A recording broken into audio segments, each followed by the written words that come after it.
So, what is this ministry for this congregation, this soon-to-be installed pastor, and for the rest of us? This ministry of Jesus Christ, this ministry of the Church of Jesus Christ.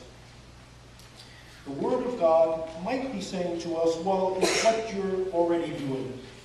And it would be tempting to say that, because you have said, as a congregation, we want to be cross-cultural and inclusive and intergenerational, and you have called a pastor who is younger, who, as far as I know, is not Chinese, who comes from a tradition maybe a little different from what you are accustomed to in Chinatown. It would be tempting to say, keep doing what you've already done in the form of the decision, the choice that this congregation has been made to call this particular servant of God. And it would be tempting, given your activist heritage and legacy and her activist passion and activities, to say both of you can just keep doing what you've done before, but to do it together for the next few years. A few years ago, I heard then Assemblymember Floyd Morey from Pleasanton say to a group of Asian Americans, what kind of Asian Americans do we need in our time? And Floyd said, think of this, there are three types of people in this world. Some simply watch things happen. Others make things happen. And the third group, well, that third group just keeps wondering what's happening.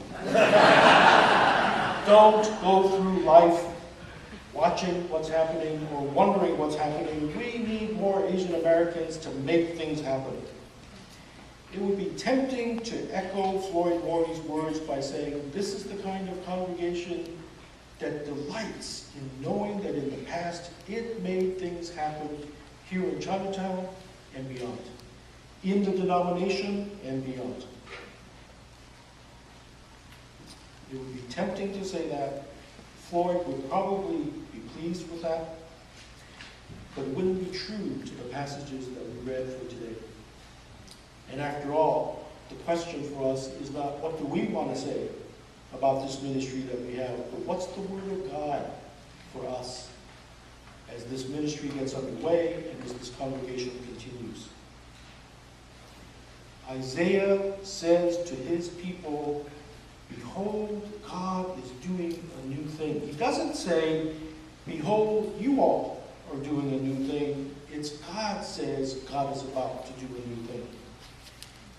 You're called, but not called to do the new thing. You're called, in Isaiah 43, to witness to what that God is doing. So instead of following what Floyd Morey said, be people who make things happen, Isaiah would seem to be saying, at least to the people of his time, and maybe by extension to us this afternoon, don't so quickly reject the call to be people who watch. You can't be witnesses to what God is doing, that new thing even, if you don't watch for it.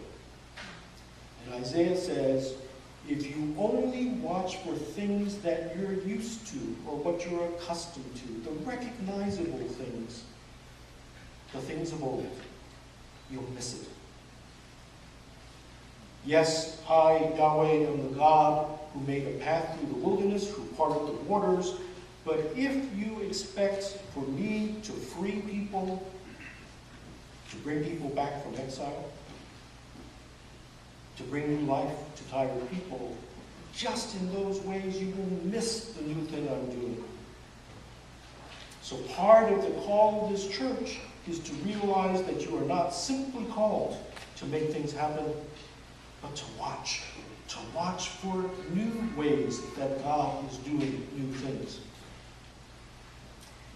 It means, too, that sometimes, and that's a hard distinction to make, to be called is not to be chosen. If we stop reading Isaiah too quickly, we miss the rest of what he says to his people. You are called to be God's people. Yes, you are called to witness to that new thing that God is doing. But if we read past Isaiah 43 to Isaiah chapter 44 and 45, God also says, but you're not chosen. James Forbes, the former pastor, senior pastor of Riverside Church in New York, calls this passage the one in which God says, on second thought, never mind.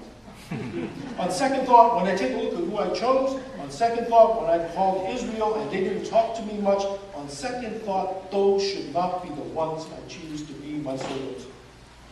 On second thought, let me choose a non-Israelite, an outsider, a Persian, in fact, as we see in chapter 44 and 45, Cyrus.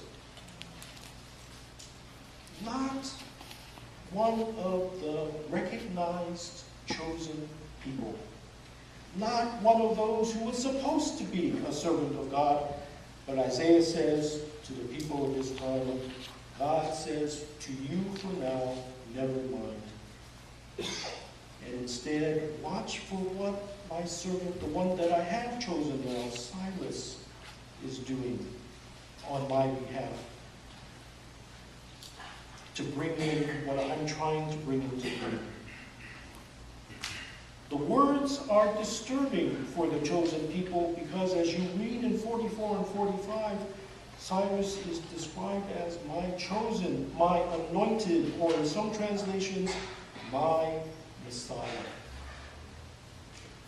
Not an Israelite Messiah, but a Persian Messiah for that moment, to free God's people, to help get them back out of exile.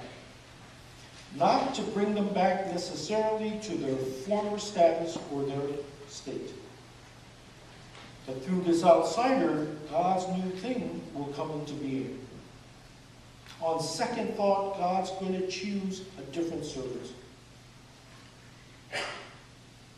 So the next part of the ministry of this church might be to ask the question, we're called, but is God choosing us now, this time? Or is God choosing somebody else?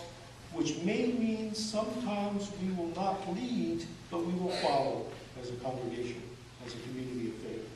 Sometimes we're going to have to say, we need to catch up to what God is doing with someone else, through someone else, and to partner with them, not to lead. Third part, I think, of the answer to these questions is this.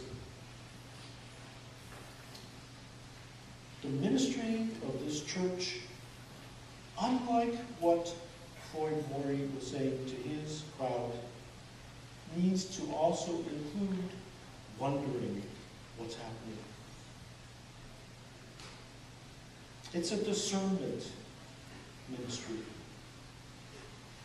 Because even when we read in those passages in the book of Acts about the birth of the church, like at Pentecost, it isn't just the miracle of tongues or the miracle of ears. It isn't just over when people say, my mind's blown, I can hear about God in words that I understand in my own language. If we read the rest of that passage, it says, and yet, even after hearing in language that they recognize and understand, the people said to each other, but what does this mean? It's a miracle. We're a part of it. We heard it. But what does this mean? That's a wondering question. The ministry of the church needs to include pausing to wonder. Sometimes to wonder in awe, but sometimes too to wonder, what is it that God has in mind? What is it that the Spirit of God is doing? And unfortunately, we don't always do that. Churches want to be intergenerational, to do things differently, to do things new, and sometimes they take a stab at it. Not too many months ago, I received an email that said, take a look at this. It's a fresh understanding of the 10 Commandments. I couldn't figure it out. I read the 10 things in the email. I'm still learning how to text message. The closest that I could understand was one of those lines that said, no more OMGs.